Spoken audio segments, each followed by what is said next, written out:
Esther, capítulo de número 6. Quem achou pode dar um amém? Amém.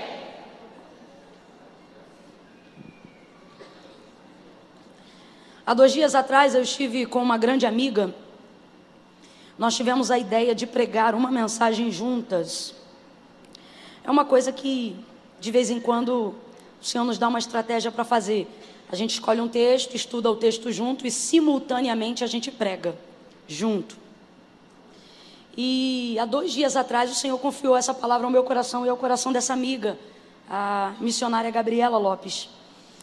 E hoje, vindo para cá, o Espírito de Deus trouxe ao meu coração uma vez mais essa palavra e Ele disse que era para esse tempo. Oh, aleluia! Esther, capítulo de número 6. Nós vamos ler apenas do verso 1 ao 4. Quem achou, diga amém. Amém. Naquela noite, o rei não pôde dormir, de sorte que mandou trazer o livro das crônicas, os registros do seu reino, os quais se leram diante dele.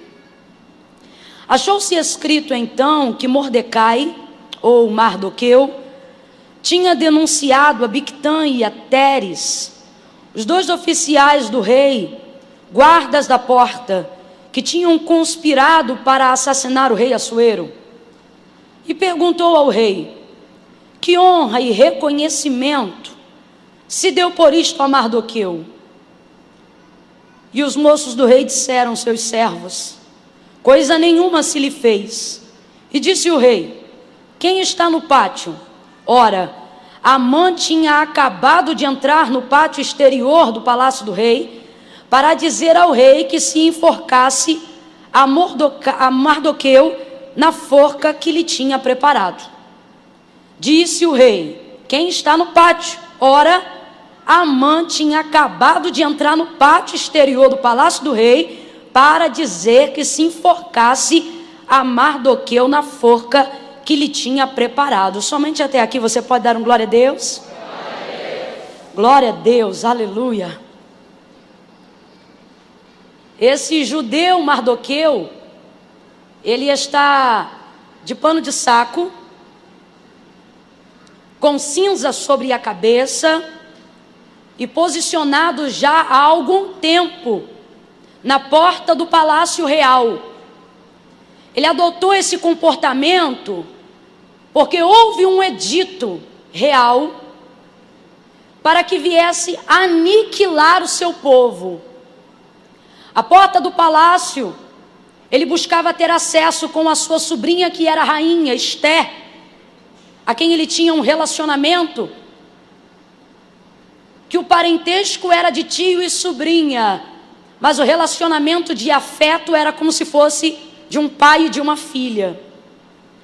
E agora ele está juntando todos os seus esforços, seus sacrifícios pessoais, espirituais, colocando, trazendo em evidência, em toda a sua maneira de viver, uma estratégia do céu, uma resposta do céu, ao ponto que em dado momento, quando ele fica sabendo do edito e ele coloca isso diante de Esther, Hadassa, sua sobrinha, ele percebe que ela fica temerosa, porque só poderia se apresentar diante do rei quem lhe fosse convidado. Esther já não era convidada há um tempo diante da presença do rei.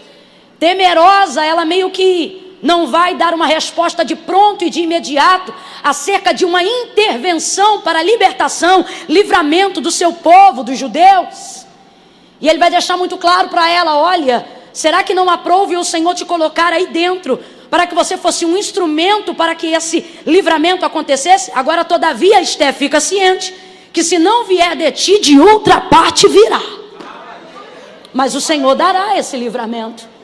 Que homem crente, que homem de fé, que homem honrado. Este homem agora se curva diante de Deus. E não se curva diante deste homem que você observou no texto, considerado um homem mau. Eu me lembro que no momento do banquete em que Amã seria definitivamente desmascarado, o rei pergunta quem Esther convida e ele diz: olha, chame aquele mau Amã. Amã tem a figura da malignidade dentro de todo o contexto histórico do livro de Esther. É ela mesma que coloca isso, e a gente observa isso pela maneira com que ele agia. Um homem que fazia uso da autoridade para desmerecer as outras pessoas. Um homem que era abusivo. Isso na verdade não é autoridade, é autoritarismo. E ocorria que todas as vezes que este Amã, que era um grão-vice, que era o segundo abaixo do rei, passava, as pessoas se curvavam. Mas o texto vai nos informar, a história vai nos contar, que Mardoqueu não se curvava diante de Amã. E isso foi lhe aborrecendo, a ponto de que Amã contratou toda uma engenharia, fez um projeto, colocou dentro desse projeto toda uma trama, arquitetou, tamanho, metro, tudo, planejou, a fim de enforcar este judeu, Mardoqueu, nesta forca.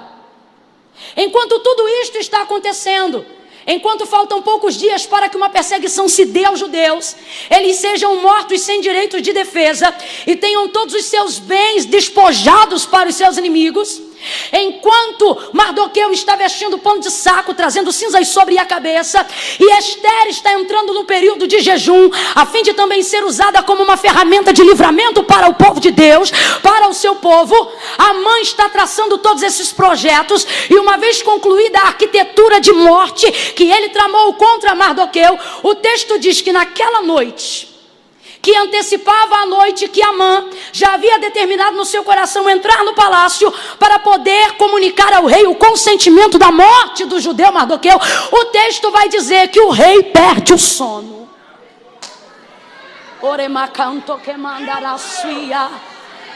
O rei perde o sono e ele diz: traga-me o livro das crônicas. Para ficar bem simples, para todo mundo entender, abra a sua boca e diga: o livro dos registros.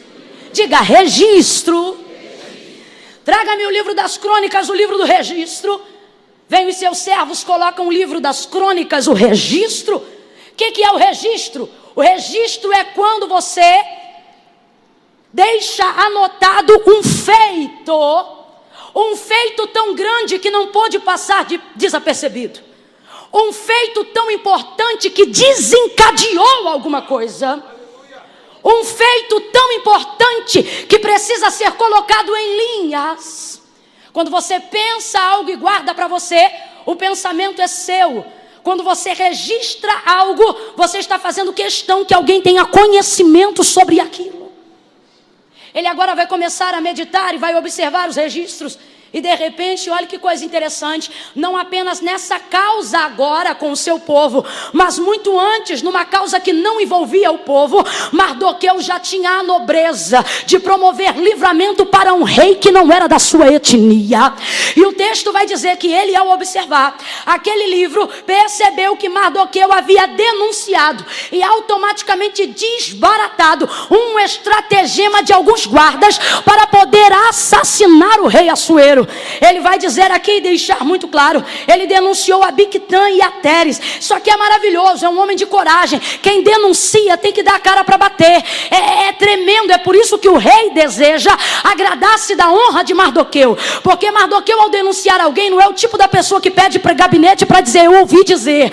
Ele não é do tipo da pessoa que pede para conversar para dizer: olha, eu estou sabendo. Não, ele é o tipo da pessoa que diz: tem nome, tem endereço, eu ouvi, e pode botar o meu nome para dizer que sou eu que estou falando. Ele denuncia a Bigtã e a Teres e livra o rei de uma conspiração para assassinato. Eu não sei se você está entendendo, mas é uma pessoa, é um livramento que produz a uma pessoa que beneficia toda uma nação. Foi isso que Mardoqueu fez. Isso foi registrado. Um registro de um feito realizado em oculto. E por isso não gerou recompensa imediata. Mas foi registrado. Ainda não foi recompensado, mas está. Ainda não foi publicado, mas está. Ainda não saiu no jornal, mas está. Teu pastor ainda não sabe, mas está. Teus filhos não viram, mas está. O Senhor te trouxe hoje aqui para te dizer: a honra que você faz em secreto gera recompensa em público. Aquilo que Mardoqueu fez vai gerar um registro real. Quando você abre a sua Bíblia no livro do profeta Malaquias, capítulo 3, verso de número 16, você vai ver Israel vivendo um tempo de apostasia espiritual. Eles estavam tão distantes daquilo que agradava a Deus, no que tange a entrega de ofertas e sacrifícios principalmente, que o povo via que a sentença não vinha de Deus. Então o povo começou a dizer entre si: olha, pode ser soberbo mesmo, porque não há paga para esse pecado. Quer saber? Pode viver desregrado como nós estamos vivendo, porque não há quem sentencie o que nós estamos fazendo.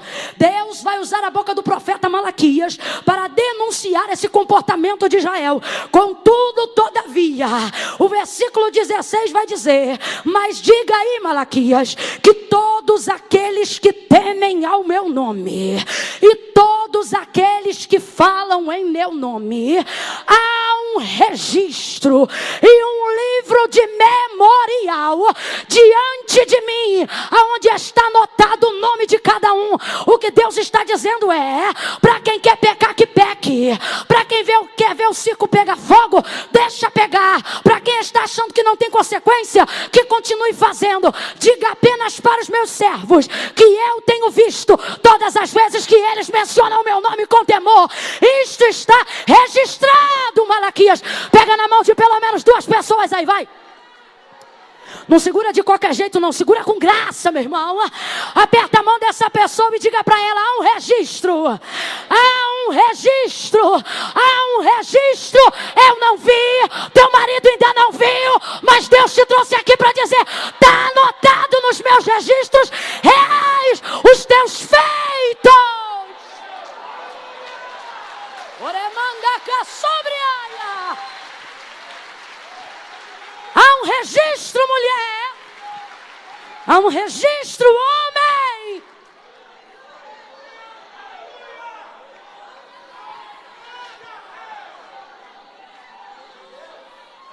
Davi, em dias de lamento, vai cantar salmos que começam tristes, mas que terminam alegres. Porque enquanto ele ora e ele canta, ele vai se lembrando das coisas que Deus já o permitiu fazer. É mais ou menos como quando a gente começa a orar. Começa uma oração às vezes de lamento, mas parece que o Espírito vai trazendo a lembrança, né? Aquilo que nos dá esperança, e a gente começa a lembrar e daqui a pouco cresce na oração, porque lembra que é um registro daquilo que aconteceu. No Salmo 56, lá pelo versículo 8, Davi está numa dessas canções e ele vai dizer... ele começa chorando e ele diz: mas porventura ele não tem as minhas lágrimas que caíram num odre registradas no seu livro? Como é que tem lágrimas no odre registradas no livro? É porque para mim e para você é água salgada, para Deus cada uma é uma frase. Eu não sei para quem, mas Deus nos trouxe nessa noite hoje aqui para dizer: talvez nem você lembra, mas eu não tenho amnésia, diz o Senhor. Talvez você falha na recompensa de quem fez alguma coisa por você. Você evita até de fazer agradecimentos, porque não lembra o nome de todo mundo. Mas eu não sou assim. Eu sei quantos fios de cabelo você tem na sua cabeça. Eu sei as causas que tem te levado a chorar. E eu vejo aquilo que tu tem feito em oculto. Todo feito em oculto trará de Deus uma recompensa pública. Não sou eu que digo, é o autor do registro que afirma. Mateus capítulo de número 6. Não façam como os fariseus. Ele vai dizer: guardai-vos de dar esmola diante de todos. Ele acrescenta: quando a tua direita fizer alguma coisa,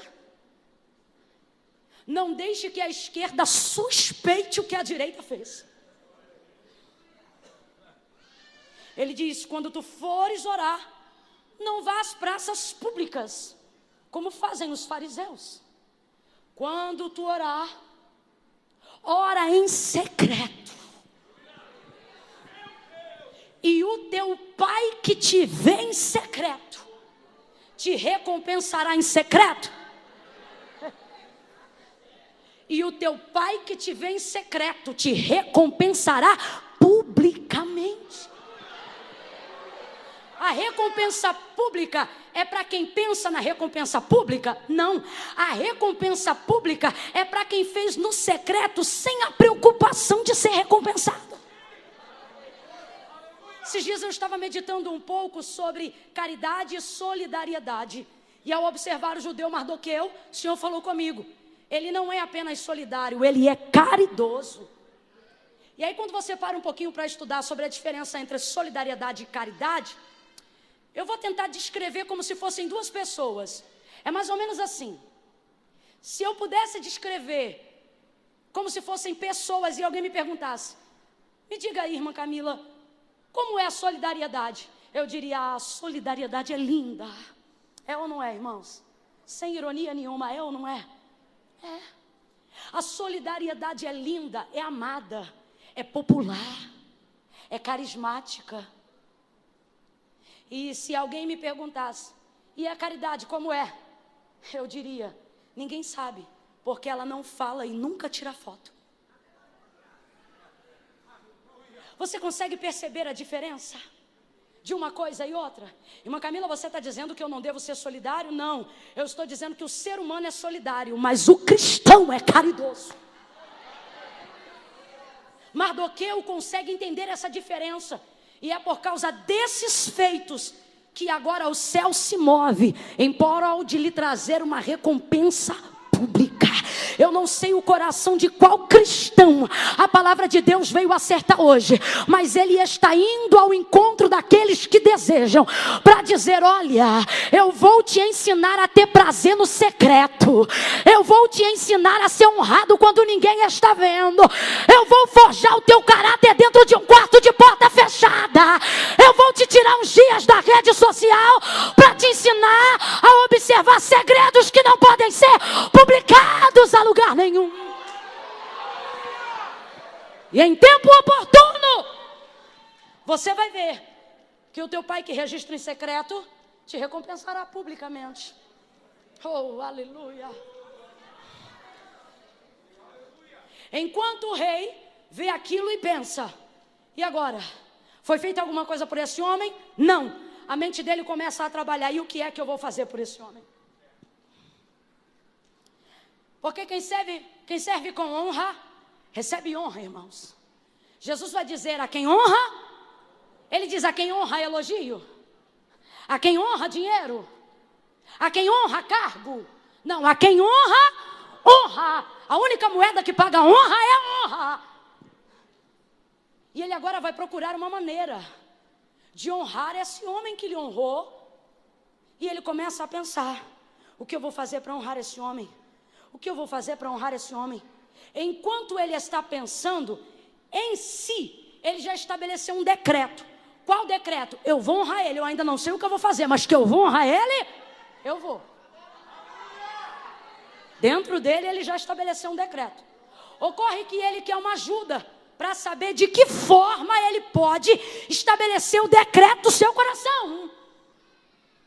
E aí ele pergunta, tem alguém aí fora? E os guardas respondem, Amã acabou de chegar.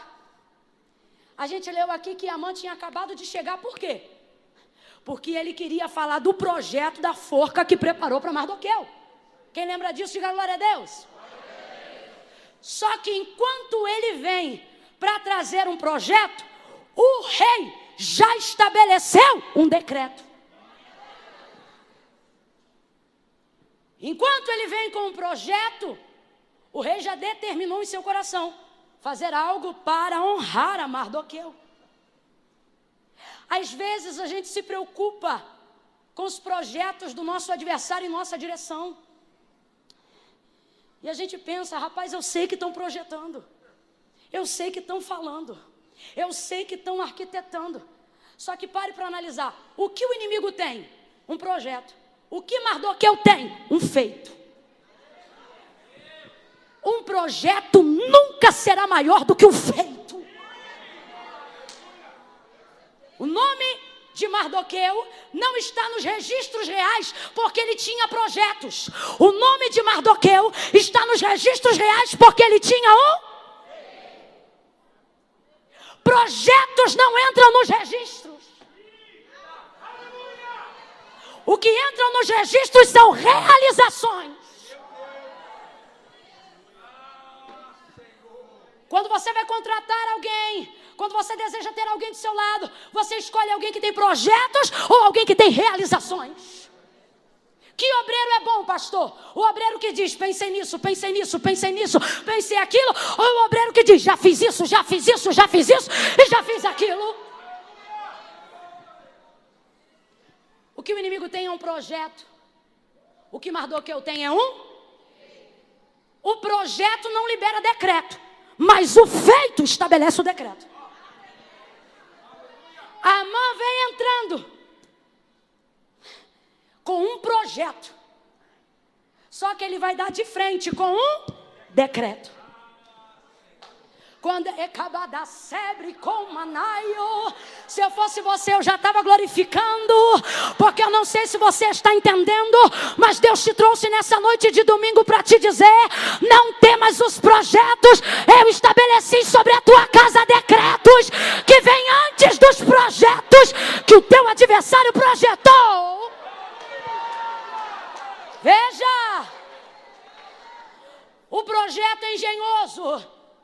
O projeto já está praticamente executado, mas ele será interpelado por um decreto. A mãe nem ninguém que execute um projeto está habilitado para realizar um decreto, a não ser o rei. Da boca de quem sai um decreto? Da boca da única pessoa que pode determinar o fim de alguma coisa. Decreto é pontuar.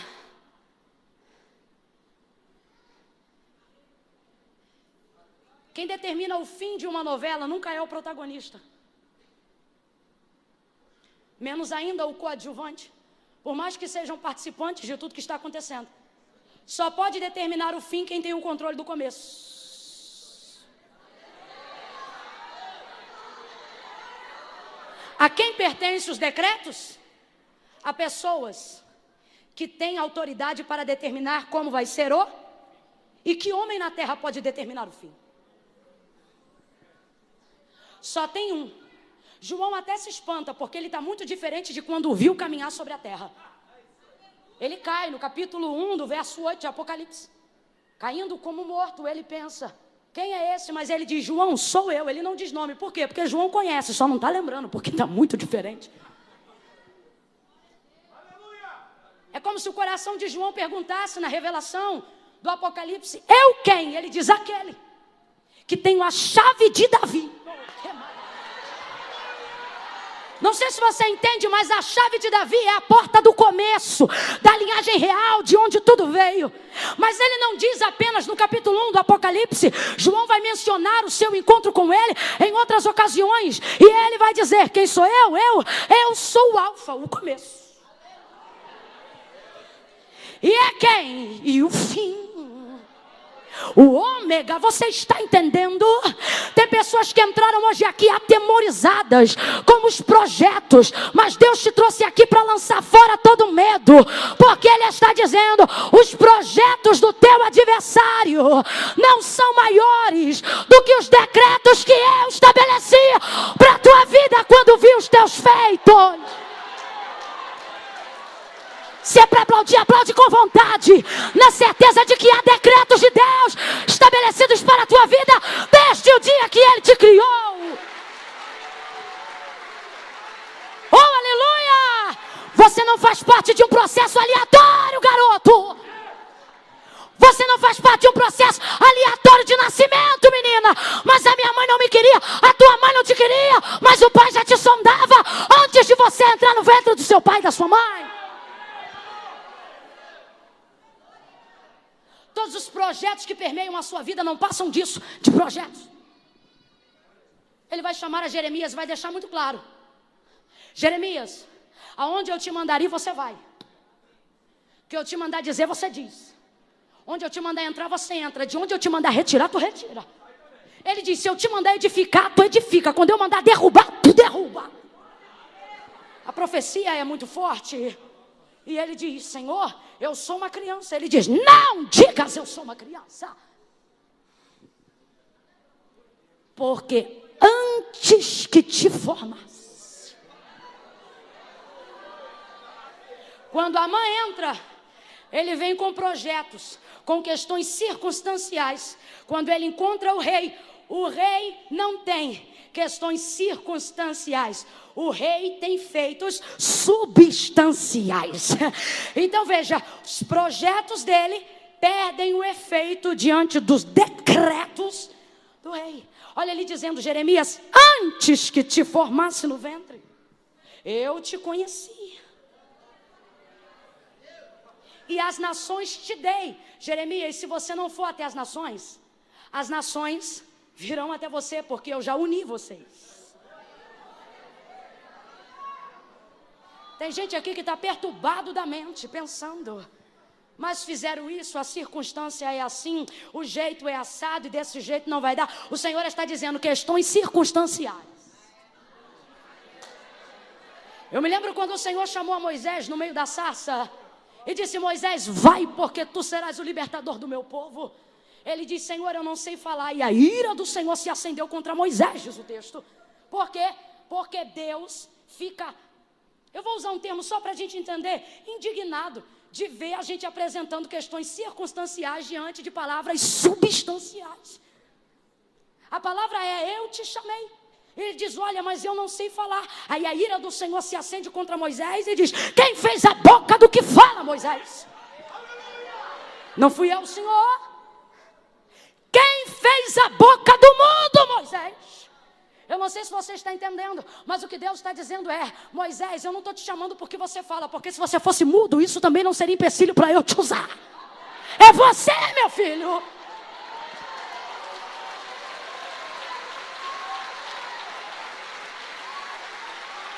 Eu já decretei, eu já estabeleci, ainda antes que houvesse dia, ele já existia, e não há quem possa fazer escapar das minhas mãos, mas eu estou devendo, e não há quem possa fazer escapar das minhas mãos, mas estão me perseguindo, e não há quem possa fazer escapar das minhas mãos, mas o meu marido não é crente, e não há quem possa fazer escapar das minhas mãos.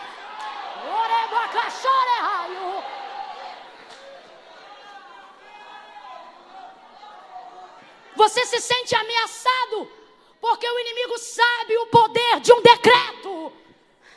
É por isso que ele lança contra você projetos com cara de decretos. Então ele vem com um nível de ameaça, como se aquilo estivesse decretado. Eu vou matar, eu vou destruir, eu vou acabar, eu vou eliminar. É assim que ele age, ele já age assim há muito tempo. Quando você observa o livro de 2 Reis, capítulo de número 20, se eu não me engano, 1 Reis 20, você vai observar um homem chamado Ben-Hadad, que se levanta contra o rei de Israel, Acabe, naquela ocasião, e ele manda um mensageiro liberar para Acabe um decreto. Fala para ele que amanhã, antes do meio-dia, tudo que é dele é meu, e todo o povo desta terra se tornará escravo do meu reino. Acabe, ao ouvir aquilo, frouxo como era, manda mensagem de paz. Quando o inimigo manda mensagem de guerra, não devolva a mensagem de paz. Tem gente que prefere ficar quietinho para evitar o estardalhaço. Você pode levantar bandeira branca para qualquer ser humano nessa terra, mas quando o inferno levantar, com ele não tem paz, é guerra. E ele diz, Acabe então vai ficar com medo. Ele diz, ô meu irmão, vai chamar o inimigo de irmão. Ô meu irmão, não faz isso não, minha casa é tua, meus filhos são teus. Fica comigo, fica à vontade, vamos jantar, vamos almoçar. Quando você tenta estabelecer paz num reino espiritual que deseja te armar guerra, ele não retroage nem se aliança, ele expande o território. Antes era só a parte de Israel. Aí agora ele manda um segundo recado e ele diz assim: agora, porque tu disseste que é meu irmão, fique ciente que amanhã, antes do meio-dia, o pó de Samaria não será o suficiente para conter embaixo dos meus pés. Ele estava numa parte e entrou agora na outra. Acabe fica cheio de medo, o profeta se levanta. O profeta que o Senhor envia diz para ele: pode ir contra eles. E aí ele pergunta: mas quem ataca, eu ou eles? Aí o profeta diz: quem ataca é a gente. Ué, mas quem começou foi ele, exatamente. Ah, quem pode entender? Quem pode entender? Às vezes alguém não entende a estratégia de ataque da igreja. Às vezes alguém não entende a estratégia de ataque da oração nas regiões celestiais. E diz: mas por que você ora assim? Mas por que você fala assim? Eu falo assim porque aqui você está vendo eu atacando. Mas não sabe que quem começou foi ele. Quem ameaçou foi ele. Ele se levanta contra o exército. E o texto diz que o Senhor entrega os assírios na mão de Israel. Os assírios saem em fuga, são eliminados. Cabo de um ano, passa a revista.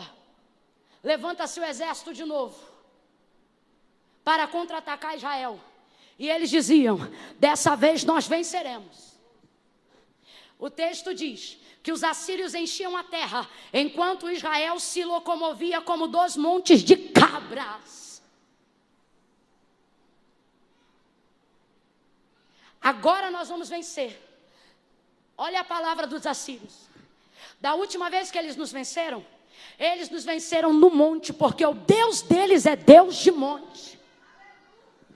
Mas agora nós vamos encurralá-los no vale. Quando você está do lado de quem estabelece o decreto, o lugar não importa.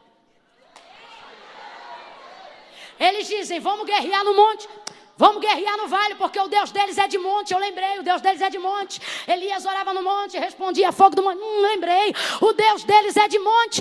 Encurrala eles no vale, porque lá a gente acaba com eles. Encurralaram no vale os 2 montes de cabra. Acabaram com o exército dos assírios que enchiam a terra. Eles fugiram que nem criancinha correndo para o colo da mãe depois do tombo. 2 montes de cabra. Por quê? Porque não importa a quantidade quando eu estou do lado de quem estabelece o decreto. Não importa o lugar quando eu estou do lado de quem determina o fim. Você está entendendo o decreto como quem determina o fim? É isso que Deus está dizendo para você hoje aqui. Porque tu teme os meios, se eu sou o dono do fim. Eu sou o dono do fim. E os assírios vão correndo dizendo: corre! Por quê? Porque o Deus de monte também é Deus de vale. O Deus de cima também é Deus de baixo. Saíram correndo. Agora eu não te contei um versículo interessante nesse contexto. Sabe qual? Antes de meio-dia, quando se deu a guerra, os 32 reis que andavam com Ben-Hadad já estavam bebendo entre as tendas. Por quê? Eles tinham certeza que não tinha como 2 montes de cabra vencer uma multidão que enche a terra. São 32 reis, contando 33 com Ben-Hadad contra um Acabe. Mas é que não é Acabe. Sabe por que eles estão bebendo? É comportamento que só se fazia depois da guerra. Mas eles têm tanta certeza de que não tem como perder, que eles já bebem antes. Olha para o teu irmão, fala para ele: o inimigo está bebendo antes. Enquanto ele encharca a cara de vinho, aonde há contenda, a gente vai se enchendo do Espírito. Botou para correr, meu irmão. Com Senaqueribe foi a mesma coisa. Senaqueribe tem um histórico. Ele chega com a afronta e ele diz assim: o que vai ser feito de vocês é o mesmo que eu fiz. Diga: aonde estão os deuses de Ramate? Aonde estão os deuses de Arpade? Aonde estão os deuses de Sefarvaim? Aonde estão os deuses de Rena, os deuses de Iva? Ele traz um currículo, rapaz, um histórico de quem ele já destruiu. Só que dessa vez ele está em Jerusalém. Ele quer entrar em Jerusalém. Aqui não tem Deus de Ramate. Aqui não tem Deus de Rena. Aqui não tem Deus de Iva. Aqui não tem deuses estranhos como em Samaria. Aqui só tem um. Oremacana Sébria.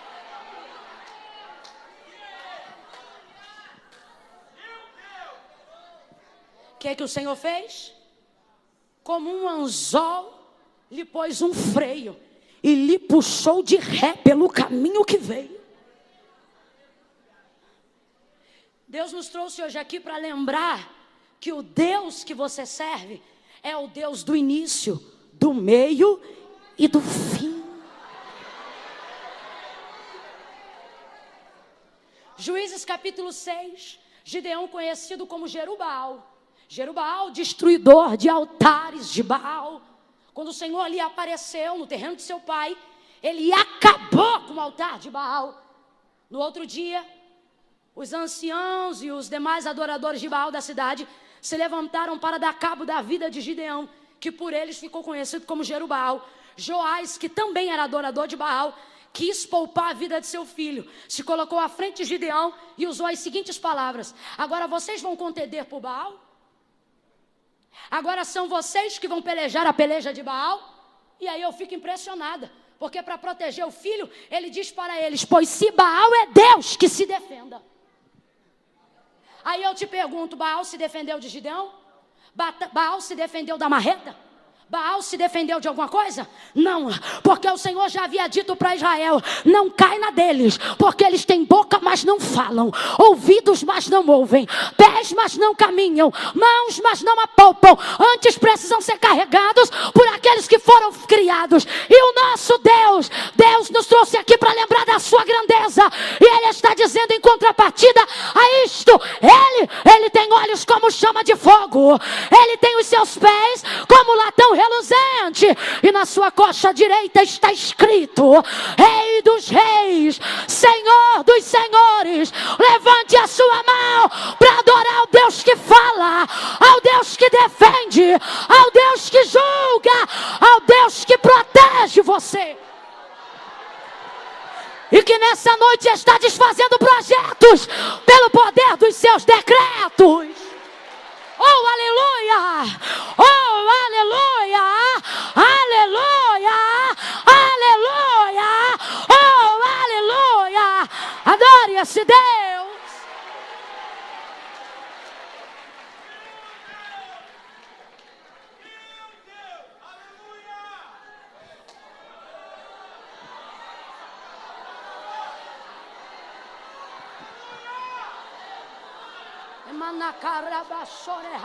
Cadê o menino daqui que estava tocando teclado?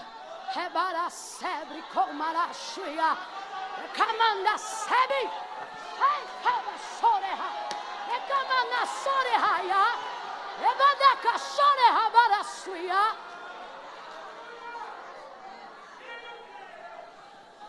Os decretos, isso aqui é aspas, tá? Aqui, ó.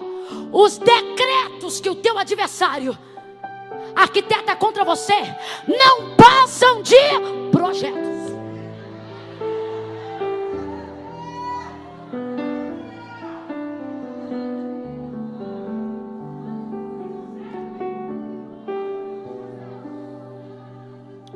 Um pouquinho só mais baixinho. E não quero nada lento com estilo de casamento, não. Faz um bom aí. É por aí, é mais ou menos. Tem que ser baixinho, que ainda não tá acabando. Calma aí.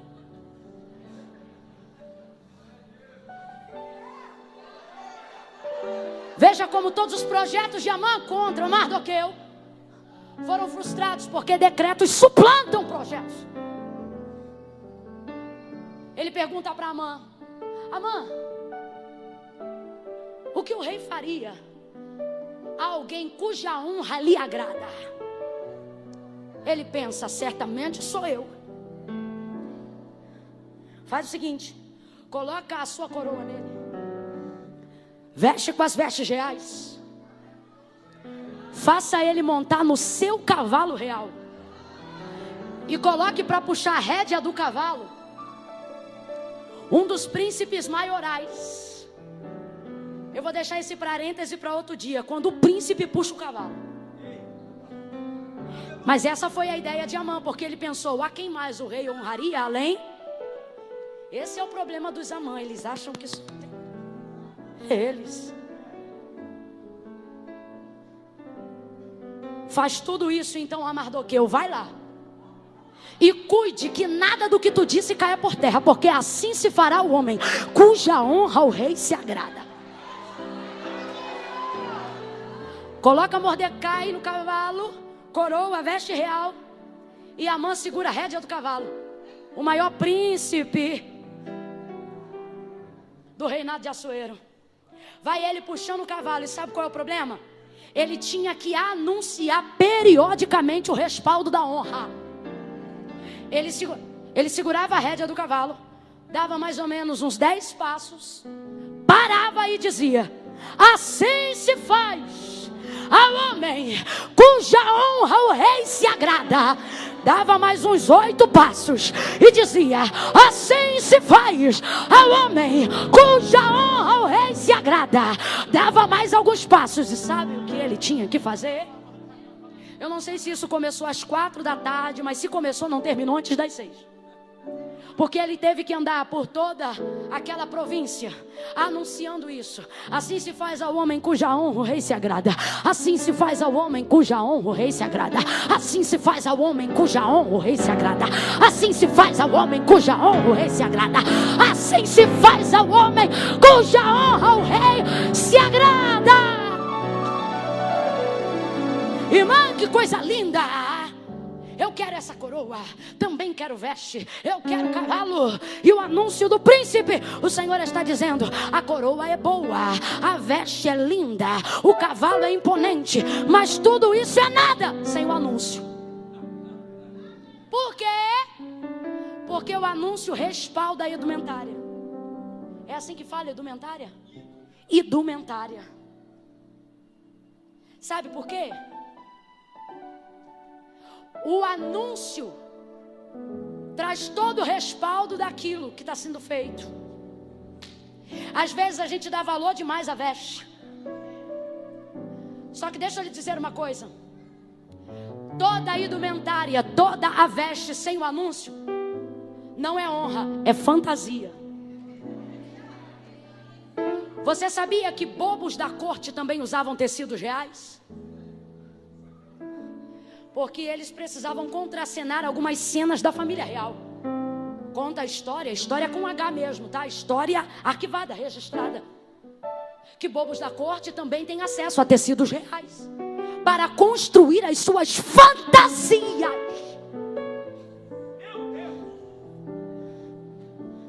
Como cara de brisa não combina com crente no culto, eu vou falar bem rasgado, que é para todo mundo entender. Tem muita gente achando que está na realeza porque está com as vestes, mas sem o respaldo do rei. É bobo da corte, é fantasia. Para ter honra tem que ser respaldado pelo rei. Nenhuma autoridade na terra ocupa nenhum lugar de honra se antes de ocupar, primeiro não ser anunciada. Quem chegar primeiro, a coroa ou o anúncio? Quem chegar primeiro, o cavalo ou o anúncio de Amã? O anúncio do rei? O anúncio. Porque ele respalda a coroa, ele respalda a veste, ele respalda o cavalo, ele respalda a honra. Honra tem que ter respaldo. Nenhuma autoridade na terra ocupa lugar de honra sem ser anunciado. Até eu, que não sou nada, não cheguei aqui e disse: olha, hoje quem vai pregar sou eu. Não. Hoje está conosco a irmã Camila, vem. Você já viu o presidente fazer um anúncio sem ser primeiro anunciado por alguém? Quando a presidência da república vai falar, os jornais são obrigados a interromper o programa fazendo um anúncio para respaldar a honra da autoridade. não, irmão, é desse jeito que eu estou falando. Tem muito bobo da corte fantasiado querendo dizer que é da realeza.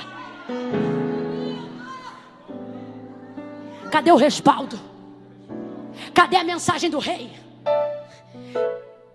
Eu não quero viver uma vida de vitória em Deus por fidelidade, porque aí é caráter de Deus, Ele é fiel.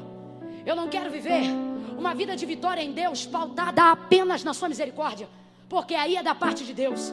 Coisa boa é viver do seu agrado, porque aí não é apenas fazer porque Ele quer, é porque Ele faz, é fazer porque Ele se agrada.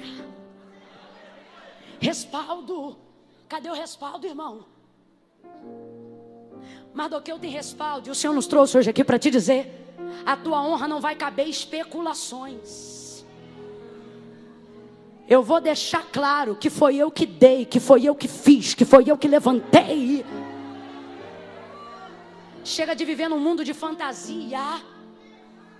O bordão na mão o bordão de Eliseu, o cajado de Eliseu na mão de Geazi é fantasia. Eliseu diz: Geazi, vai lá, pega o meu cajado e deita sobre o filho da sunamita. Ele deita sobre o menino, e aí, o que acontece? Porque tem cajado, mas não tem respaldo. Aí você vai dizer: irmã Camila, nada a ver, pode ser que Deus não quisesse fazer. Não, é do jeito que eu estou te falando. Tem que ter respaldo, sabe por quê? O mesmo Eliseu vai usar uma coisa que não era dele, e até a partida de Elias. Elias sobe, a capa desce. Olha o contraste. O cajado na mão de Eliseu não faz nada, é fantasia. Perdão, o cajado de Eliseu na mão de Geazi não faz nada, é fantasia. Mas a capa de Elias na mão de Eliseu abre o Jordão. É Deus dizendo: quem tem respaldo, quem tem respaldo, quem tem respaldo.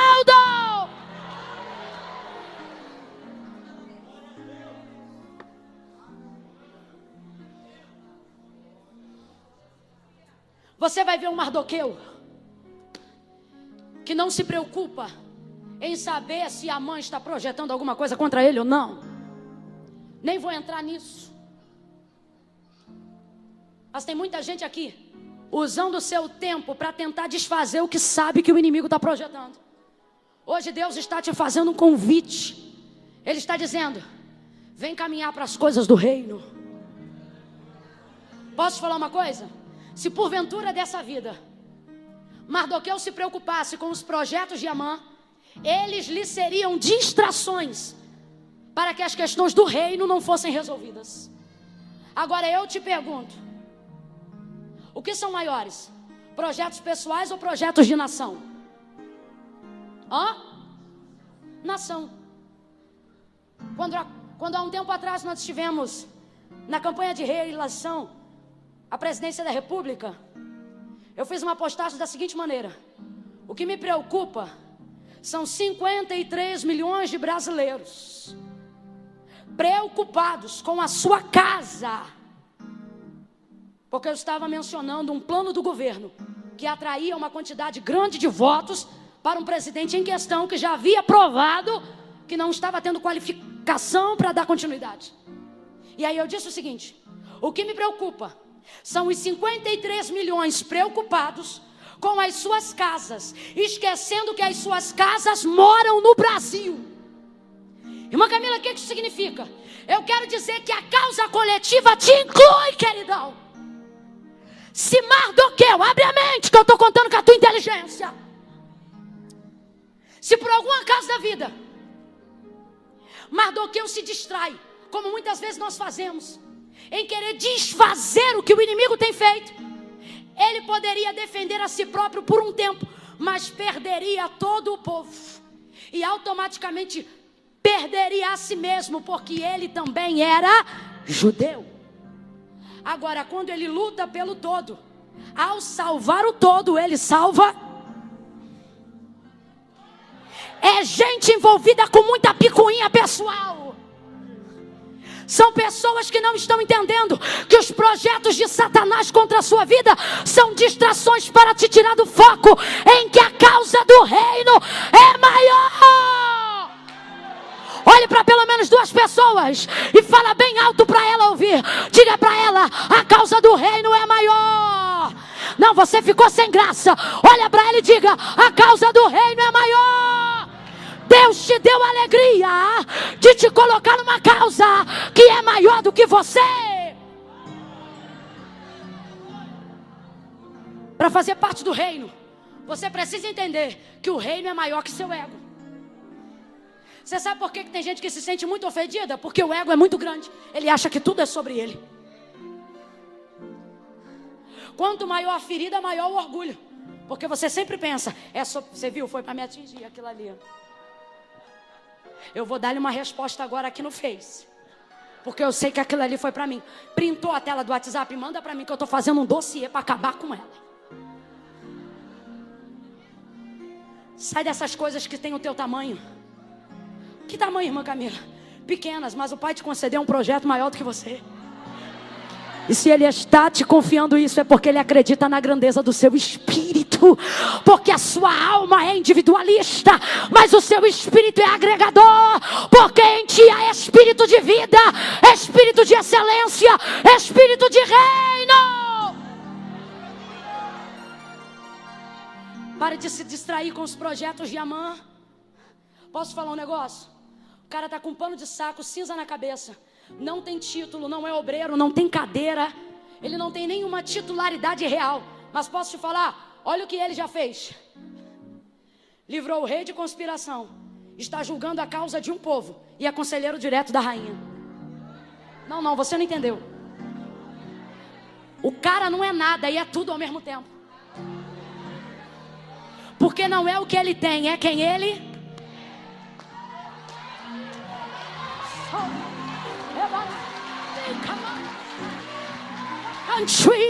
Vai dando glória, meu filho.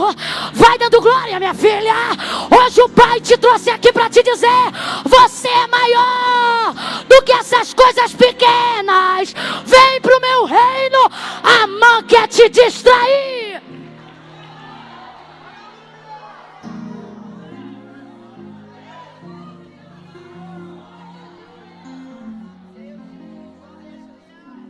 João capítulo 18.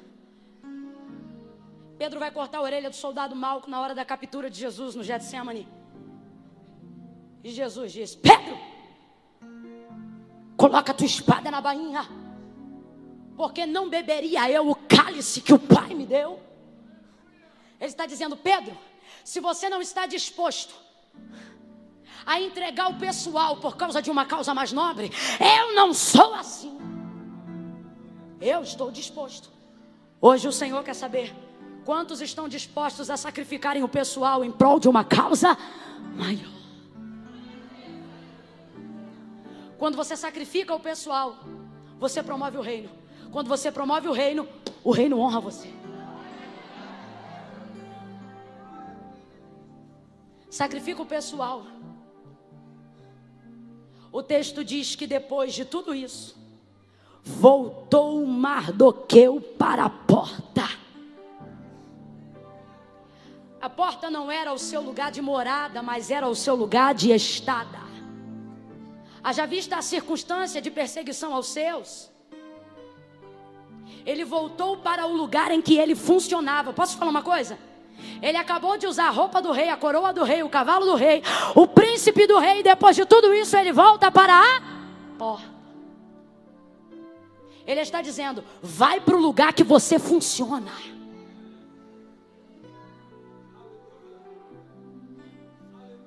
Mas peraí, eu acabei de descer do cavalo, rapaz. Todos os grandes homens da Bíblia voltavam ao seu lugar depois de uma grande honra. O profeta Eliseu venceu uma guerra internacional. Foi o maior estrategista de uma das maiores guerras internacionais que Israel pelejou. E o texto diz que depois de ter guerreado, voltou para a escola de profeta para cuidar de machado caindo na água. O texto diz que Davi é chamado do campo, recebe a unção para ser rei de Israel. Depois que ele é ungido, o texto diz: e voltou Davi para o campo. Talvez você pense: irmã Camila, eu estou cansado. cansada de receber uma palavra como essa, aonde o Senhor está colocando em minha mão projetos e causas que são maiores do que eu, e depois eu ter que voltar para o mesmo lugar do meu pano de saco, da minha cinza. O Senhor está dizendo: entenda, quem está voltando para lá hoje não é a mesma pessoa que veio. Sabe por quê? Alguns lugares se mantêm no mesmo estado, mas ganham uma memória diferente. Vou dar um exemplo bobo para a gente entender. Búzios nunca mais foi o mesmo depois do reconhecimento de uma das maiores personalidades da época, Brigitte Bardot. Todo mundo quer tirar uma foto lá, porque uma personalidade marcou o lugar. Você vai visitar a Europa e alguns outros lugares onde grandes homens de Deus, da história da eclésia, você vai encontrar uma escrivania comum, um banco comum, mas todo mundo quer entrar para ver. Por quê? Porque ali orou fulano de tal, aqui lia a Bíblia ciclano. Os lugares são os mesmos, mas eles receberam um nível de dignidade maior por causa de quem voltou para lá, quem morava lá. Está entendendo o que Deus está dizendo? Voltar não é a mesma coisa de retroceder. Quando ele volta para lá, ele leva para a porta do rei um nível de dignidade que porta nenhuma tinha antes dele. Finalizando a história, Mardoqueu é colocado em segundo lugar abaixo do rei. Depois de Assuero, quem manda? Mardoqueu. Isso tudo aconteceu enquanto ele estava à porta do rei. O pai está dizendo: dignifique o lugar que você vai voltar quando o culto acabar. Porque enquanto você faz digno o lugar que você está, o Senhor prepara um lugar do tamanho da dignidade que você merece receber. Fique de pé do seu lugar num salto de glória. Enquanto você vai levantando, olhe para pelo menos duas pessoas. Quantas pessoas? Quantas pessoas? Olhe para pelo menos duas pessoas e diga para ela: os projetos não são pales para os decretos.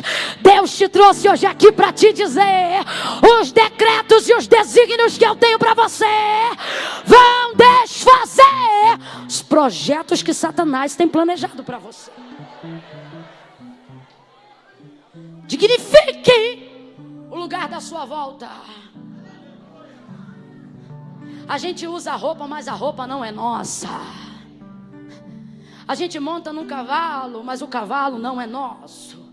A coroa de vez em quando até passa na nossa cabeça, mas ela não é nossa. Está contigo, mas não é teu. Quando você aprende a lidar com dignidade com o que está com você, mas não é seu, Deus dá coisas para você. A primeira honra que ele teve de Assuero, vestes reais, coroa e etc., estavam com ele, mas não eram. Quando ele volta para a porta é o ponto de partida para que ele ocupe o lugar que é dele, que é o segundo abaixo do rei. Aquilo era dele. Aquilo era. Quando você respeita as coisas que não são suas, com a dignidade de como se as fossem, ele dá coisas para que você chame de suas. Foi o que ele fez. Oh, aleluia. Pastor, posso chamar o Ministério de Louvor para fechar junto? Ministério de Louvor, vem para cá. Oh, aleluia.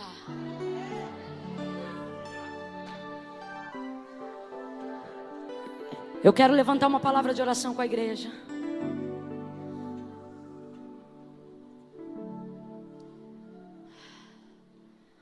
Ter acesso aos tecidos reais não faz de você um nobre.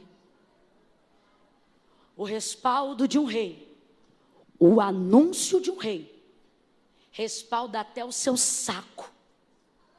Vestes de pano de saco.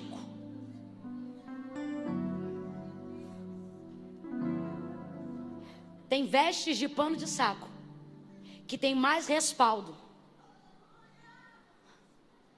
do que muita fantasia real aí.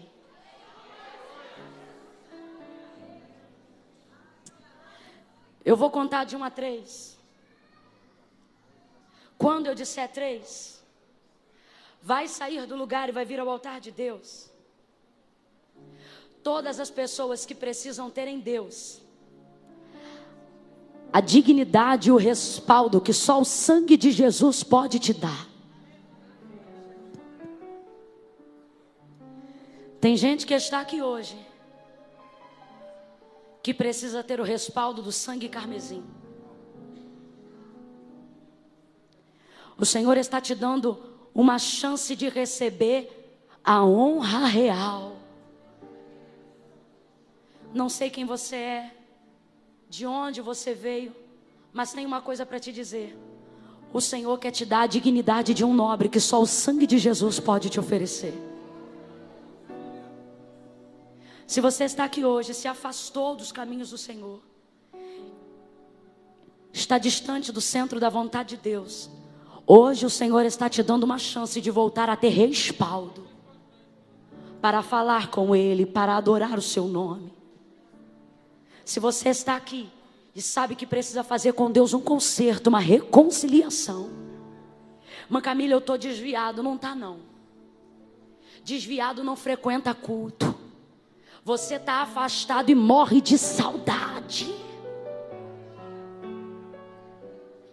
Diz que está desviado e canta as músicas que a gente canta. Diz que está desviado e vem para o culto de domingo. Diz que está desviado e ora quando a gente ora. Diz que está desviado e ouve Deus falar. Diz que está desviado, diz que não é crente. Os crentes vão embora e os desviados ficam tudinho. Você está afastado e está sentindo falta, sabe de quê? Respaldo. E ele diz: aquele que me confessar diante dos homens, eu confessarei diante do meu Pai que está no céu. Mas aquele que se envergonhar de mim diante dos homens, eu também o envergonharei diante do meu Pai que está no céu. Enquanto a igreja ora, o Espírito de Deus está te convidando. E Ele está dizendo: vem receber o respaldo que só a sua confissão pode te dar. Eu conto 1. Se você sabe que é você, joga a vergonha por terra e vem. Eu conto 2. Irmã Camila, mas será que sou eu mesmo? Claro que é. Mas o que vão pensar de mim? O que vão pensar de você? Não paga as suas contas, não resolve a sua vida. Mas o que Deus pensa de você pode te dar o respaldo que você precisa para viver uma vida de dignidade diante de Deus. 3. Se você sabe que é você, enquanto a igreja intensifica o fluxo do clamor, vem para o altar confessar Jesus como Senhor. Vem fazer uma aliança com Deus agora.